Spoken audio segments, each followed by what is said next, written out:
সব বাচ্চারা যখন জন্মায় মুসলমান হয়ে জন্মায়, সুবহানাল্লাহ পড়েন। হিন্দুর ঘরেও যে বাচ্চাটা জন্মায় কি হয়ে জন্মায়? খ্রিস্টানের ঘরে যে জন্মায় কি হয়ে জন্মায়? সুবহানাল্লাহ পড়েন। পরে মা বাবা তারে ইহুদি বানায়, খ্রিস্টান বানায়, নাসারা বানায়।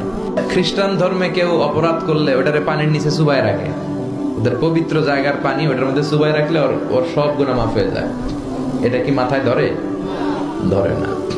হিন্দু ধর্মে হিন্দু ভাইদেরকে আমি কষ্ট দেওয়ার জন্য বলছি না, বুঝানোর জন্য। প্রক্রিয়াটা একটা প্রথা ছিল, সতী দাহ প্রথা হিন্দু ধর্মের।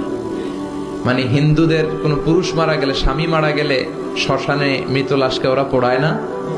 ওদের একটা নিয়ম ছিল, স্ত্রীর আগে স্বামী মারা গেলে স্বামীকে পোড়ানোর সাথে সাথে স্ত্রীকেও জ্বলন্ত আগুনে পুড়িয়ে দেয়া হতো।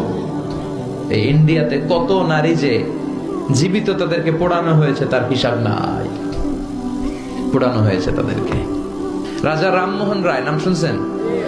উনি এসে এই প্রথার বিলুপ্তি ঘটালেন, সতীদাহ প্রথা বিলুপ্তি করলেন। তো এই যে ওদের নিয়মটা, এটা মাথায় ধরে?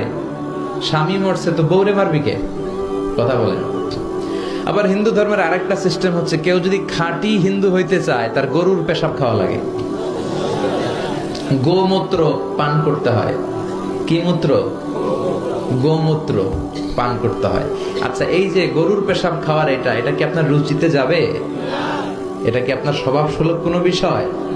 আমাদের ধর্মে এমন কোন বিষয় আছে যেটা রুচির সাথে যায় না? সুবহানাল্লাহ পড়বেন না?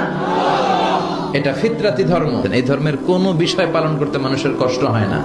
এটা সমাজ সম্মত, এটা পরিবেশ সম্মত, এটা স্বাস্থ্যকর একটা ধর্ম। সুবহানাল্লাহ পড়েন।